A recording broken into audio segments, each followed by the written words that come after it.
Hi guys, इस video में हम देखेंगे बर्च रिडक्शन। तो देखिए, पहली बात है कि बर्च रिडक्शन होता क्या है। तो ये है एल्काइन से एल्कीन प्रिपेयर करने का मेथड। ऑब्वियसली एल्काइन मतलब जिसमें ट्रिपल बॉन्ड हो जिस कंपाउंड में, ओके, उससे आपको क्या करना है, एल्कीन प्रिपेयर करना है, मतलब डबल बॉन्ड वाले कंपाउंड्स।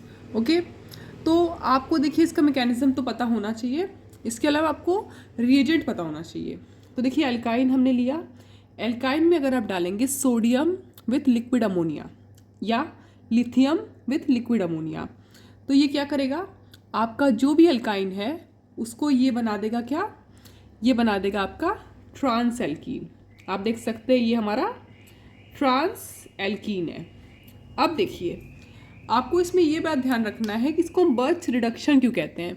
हमने पहले भी डिस्कस किया है, रिडक्शन मतलब एडिशन ऑफ हाइड्रोजन। तो यार तुम देख रहे हो ना, अगर ये एल्काइन से एल्कीन बना है तो हाइड्रोजन ऐड हुआ है। देखिए ये और ये तो था, लेकिन जब ये डबल बॉन्ड में कन्वर्ट हुआ है तो हाइड्रोजन हाइड्रोजन का एडिशन हुआ है। ठीक है, अब आप बोल रहे हैं कि मैम आप ट्रांस कैसे बोल रहे हैं। तो देखिए वैसे आपको प्रायोरिटी डिसाइड करना आता है तो इसको ई तो बोल सकते हैं। अगर आप इन दोनों साइड में देखें, इसको पहला प्रायोरिटी मिलेगा और इस साइड में इसको मिलेगा, तो सेम प्रायोरिटी वाले ऑपोजिट साइड मतलब ई, तो उसको हम ट्रांस बोल रहे हैं। आपको कंफ्यूज नहीं होना है। अब देखिए मैकेनिज्म आप देख सकते हैं। तो मैंने सोचिए ये वाला सबस्ट्रेट लिया, इसमें मैंने अमोनिया डाला और सोडियम डाला। सोडियम मेटल का क्या टेंडेंसी होता है, इलेक्ट्रॉन डोनेट करने का। तो सोचिए ये हम लिए थे, इस पर सोडियम डाले तो मेटल क्या करेगा, इलेक्ट्रॉन डोनेट करेगा।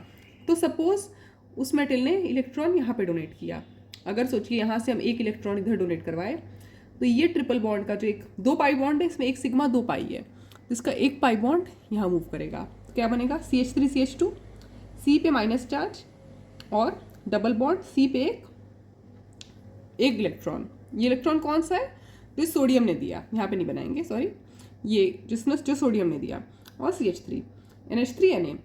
अब देखिए बात है कि यहाँ ट्रांस एल्कीन क्यों बनता है। आपको पता है यहाँ ट्रांस एल्कीन इसके रिपल्शन की वजह से बनता है। ये जो इलेक्ट्रॉन्स है यहाँ पे और ये वाला इलेक्ट्रॉन है, इसके बीच में रिपल्शन होता है।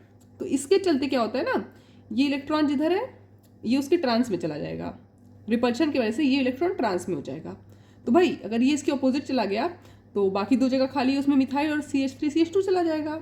आपको ये ध्यान में रखना है, ओके, ये इसके अपोजिट, क्योंकि इसमें रिपल्शन, अब देखिए जिससे रिपल्शन हो रहा है उसको तो दूर रखेंगे ना, कि पास रखेंगे, दूर रखेंगे। तो इसको दूर रखने के लिए क्या होता है, ये जो इलेक्ट्रॉन है ये ऐसे चला जाता है, ये इधर होगा और ये आपका जो इलेक्ट्रॉन है यहाँ होगा।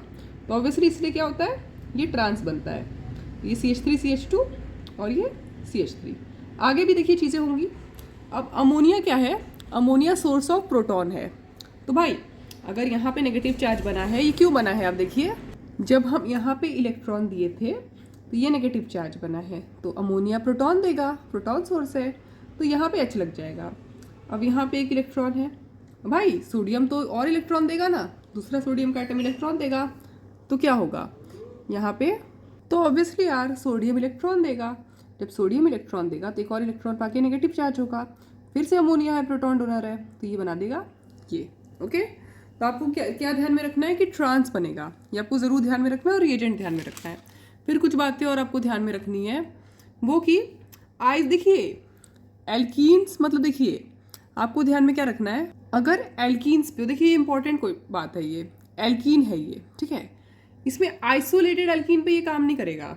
आइसोलेटेड मतलब देखिए ऐसे सिंगल एल्कीन, ये कॉन्जुगेटेड है, ऐसे पे काम करेगा। दूसरी बात, इंटरनल एल्काइन को ट्रांस एल्कीन बनाता है, इंटरनल, टर्मिनल नहीं, मतलब इसको देखिए ट्रांस नहीं बनाएगा, कैसे ही बना सकता है, ये आपका जो है टर्मिनल है, मतलब एल्काइन जो है एंड की तरफ है, तो ये सब पे नहीं काम करता है, क्योंकि फिर आप ट्रांस ही नहीं देख पाएंगे। तो ऐसे केस में अगर इसको दिए तो भाई ये एसिडिक प्रोटॉन है, तो ये बेस है, एसिडिक प्रोटॉन को एब्स्ट्रैक्ट करेगा तो ये बनेगा। आपको ध्यान में रखना है ये बात, ठीक है। इंटरनल एल्काइन को ट्रांस एल्कीन बनाता है, और यहाँ पे क्या होता है, आइसोलेटेड एल्कीन को रिड्यूस नहीं करता है। और भी बहुत चीज़ें हैं, जैसे इलेक्ट्रॉन विड्रॉइंग ग्रुप इसको एक्सेलरेट करता है, बस स्कूल लेवल पे इतनी ज़रूरत है। Thank you.